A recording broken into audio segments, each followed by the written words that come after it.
Reaction అన్నాడు. అదేందో ఆ భగవంతునికే తెలియాలి. లేదంటే ఆ రియాక్షన్ ఏందో రాహుల్ గాంధీ గారు వచ్చి చెప్పాలి. ఒకసారి ఆ వీడియో చూద్దాం, అది కూడా మీకు కూడా ఒక ఐడియా వస్తుంది. చూపి బాబు.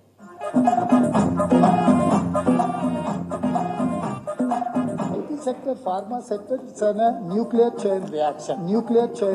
మన నగరానికి మన రాష్ట్రానికి మూడు వైపుల సముద్రం ఉన్నది. మనం ఏది కావాలన్నా కోటికో హ్యాబిట్స్కో పోయేది కొనుక్కోవాలంటే ఇవాళ అదే దిల్సునార్లో విమానం కావాలన్నా కొనుక్కునే పరిస్థితులు వచ్చినాయి.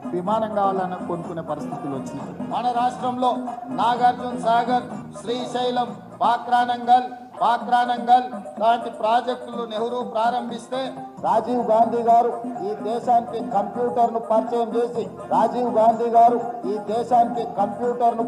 చేసి ఏందనే పేరు సత్యనారాయణ విప్రోకో ఇన్ఫోసిస్కో సిఇఓ సంవత్సరం. అయితే ఈ రకంగా తన పరువు తాను తీసుకోవడం కాదు, రాష్ట్రం పరువు తీసేస్తుంది. ఆ ముఖ్యమంత్రి కుర్చీకున్న పరువుని తీసేస్తున్నాడు. ఇక తిట్ల పురాణం అది మీకు తెలియదేం కాదు. ఆ తిట్లన్నీ చూస్తుంటే నాకైతే ముఖ్యమంత్రి గారికి వాళ్ళు ఒక బిరుదు ఇవ్వాలనిపిస్తుంది. దుర్భాష దురంధరుడు. ఈ ముఖ్యమంత్రికి తప్పకుండా ఒక బిరుదు ఇవ్వాల్సిందే. దుర్భాష దురంధరుడుగా రేవంత్ రెడ్డికి మనం ఇవాళ నామకరణం చేయొచ్చు. ఏం మాట్లాడతాడు? పండబెట్టి తొక్కుతా, చీరుతా, సంపుతా, సింపుతా, గుడ్లు పీకి గోటీలాడతా, యాప చెట్టు కట్టేసి లాగులో తొండలిడిస్తా అని శాడిస్టు భాషలో చెలరేగుతాడు ఈ రేవంత్ రెడ్డి. బుల్డోజర్తో తొక్కిస్తా, మానవ బాంబులై చంపిస్తా అని టెర్రరిస్టులా రెచ్చిపోతాడు రేవంత్ రెడ్డి. నా కొడుకల్లారా ఒక్కొక్కరిని పండబెట్టి తొక్కుతా, పేగులు తీసి మెడలేసుకొని ఊగుతా అని ఉన్మాదిలాగా వాగుతాడు రేవంత్ రెడ్డి. బాడీ షేమింగ్కు బ్రాండ్ అంబాసిడర్ ముఖ్యమంత్రి. పసిపిల్లల్ని సైతం బాడీ షేమింగ్ చేసిన రేవంత్ రెడ్డి నాలాంటి వాళ్ళని చేయడంలో పెద్ద ఆశ్చర్యం లేదు. ఎప్పుడో ఒక్కసారి మాట దూలడం ఎవరి విషయంలోనైనా జరగవచ్చు, కానీ ప్రతిసారి మాట దూలడం, మాట్లాడితే బూతులే మాట్లాడడం సీఎం రేవంత్ రెడ్డికి అలవాటైపోయింది. రాజకీయ పరిభాషను దిగజార్చడంలో ఈ రాష్ట్రంలో ఎవరన్నా ఉన్నారు అంటే ఆ ప్రథమ స్థానం రేవంత్ రెడ్డికే దక్కుతుంది. ఆ యనుముల వారి నోట జాలువారిన ఆ ఆనిముత్యాలను కూడా ఒక్కసారి చూద్దాం.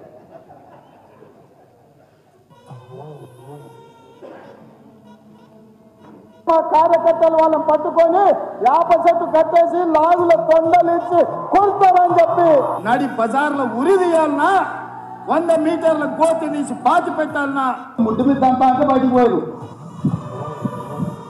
లోపల నా కొడుకులు ఛానళ్ళు ఉన్నాయి కదా అని అడ్డగోలు చేస్తే చూసుకుంటూ అంటారు. పండబెట్టి తొక్కి పేదలు తీస్తే గాయర్ద కొడుకులు నొక్కనొక్కని కోర్ల పక్కన పండబెట్టి తొక్కుతాం. ఈ సన్నాసి రండ లఫుట్ నా కొడుకులతో గుండు కొట్టించుకుంటూ అట్టనే నా కొడుకల్లారా రండి. అరే సన్నాసి పట్టుకున్న బుల్డోజర్ పెట్టి తొక్కిచ్చి సంకనాకడానికి పోయిందిరా దరిద్రులారా.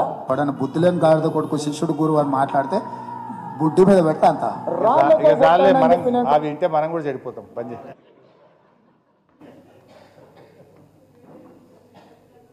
చిన్నపిల్లలు చూడగలరు అంటుంది అక్క. ఈ వీడియో రిలీజ్ చేస్తే చిన్నపిల్లలు చూడగలరు వద్దంటుంది. సో అంటే మొత్తంగా ఏడాది పాలన తెలంగాణ ప్రజల్ని నిజంగా హతాశుల్ని చేసింది. మార్పు అంటే ఏదో మార్పు జరుగుతుందని, 6 గ్యారంటీలు 13 హామీలు 100 రోజుల్లో అమలు చేస్తారు. ఇది సోనియా గాంధీ మాట, ఇది రాహుల్ గాంధీ మాట, ఇది ప్రియాంక గాంధీ మాట అంటే ఢిల్లీ వాళ్ళు వచ్చే మాటిస్తుండ్రు, నిజంగా అమలవుతుందేమో అని ప్రజలు ఆశించారు. కానీ ఆ ఆశించి నమ్మి ఓటేసిన ప్రజలు ఇవాళ హతాశులు అయిపోయింది, టోటల్లీ డిసప్పాయింట్ అయిపోయింది. ఇలా 10 ఏళ్ళ కేసీఆర్ గారు చేసిన అభివృద్ధిని, 10 ఏళ్లలో కేసీఆర్ గారు పెంచిన హైదరాబాద్ బ్రాండ్ ఇమేజ్ను ఒక్క ఏడాదిలోనే ఆగం చేసిండు రేవంత్ రెడ్డి గారు. పురోగమన తెలంగాణను తిరోగమన తెలంగాణగా మార్చారు. సంక్షేమం కూనరెళ్ళింది, సంక్షోభం ముంచుకొస్తున్నది. అభివృద్ధి జాడలేదు, అణిచివేత విరుచుకపడుతున్నది.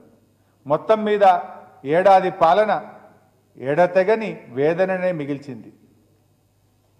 ముఖ్యంగా ఏడాదిలో మనం చూస్తే ఫిరాయింపులు, దబాయింపులు, బుకాయింపులతోనే ఈ ఏడాది కాలం వెల్లబుచ్చిండ్రు రేవంత్ రెడ్డి గారి ప్రభుత్వం.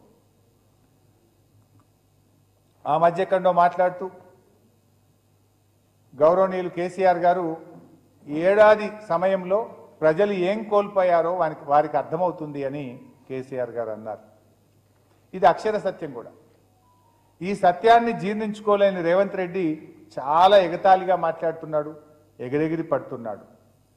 తెలంగాణ ప్రజలు ఏం కోల్పోయిందో మనకు తెలియదు అబ్బాయి సార్. రైతు బంధు కింద వానకాలం ఇచ్చే 7,500 కోట్ల రూపాయలు కోల్పోయిందా లేదా? ఫీజు రియంబర్స్మెంట్ కింద ప్రతి సంవత్సరం ఇచ్చే 2,500 కోట్లు విద్యార్థులు కోల్పోయిందా లేదా? కేసీఆర్ కిట్టు, బతుకమ్మ చీరల పేరిట అక్కా చెల్లెలు 1000 కోట్ల రూపాయలు కోల్పోయిందా లేదా? అవ్వాతాతలకు నెల నెల ఇచ్చే 2,000 పెన్షన్ 2 నెలలకు పెట్టిండు. నెలకు 1000 కోట్లు అంటే 2,000 కోట్లు కోల్పోయిందా లేదా? జస్ట్ ఇప్పుడు నేను చెప్పిన ఈ 3-4 చూస్తేనే 13,000 కోట్ల రూపాయలు గత ప్రభుత్వం ఇచ్చింది, ఈ ప్రభుత్వం వచ్చినాక కోల్పోయింది. ఆ రకంగా చూస్తే వ్యవసాయానికి జీవనాడిగా నిలిచిన రైతు బంధును కోల్పోయారు. దళితుల జీవితాల్లో వెలుగులు నింపిన దళిత బంధును కోల్పోయారు. బీసీలకు బాసటగా నిలిచిన బీసీ బంధును కోల్పోయారు. బడుగు బలహీన వర్గాల విద్యార్థుల పిల్లలు ఓవర్సీస్ స్కాలర్షిప్లు కోల్పోయారు. మత్స్యకారులు చేప పిల్లల పంపిణీ కార్యక్రమాన్ని కోల్పోయారు. గర్భిణీలు కేసీఆర్ కిట్టు, న్యూట్రిషన్ కిట్ను కోల్పోయారు. ఆడబిడ్డలు బతుకమ్మ చీరల్ని కోల్పోయారు. हमारे महमूद साहब अभी याद कर रहे थे, माँ ప్రభుత్వంలో 2 ही मिनिस्टर करे, पहले केसीआर साहब और दूसरा महमूद अली साहब करे. 2 मिनिस्टर भी स्वेरिंग सेरेमनी करे तो 2 में भी एक मुसलमान को जगह मिला. लेकिन रेवंत रेड्डी के कैबिनेट में 1 साल भी हो गया, अभी तक माइनॉरिटीज को जगह नहीं मिला.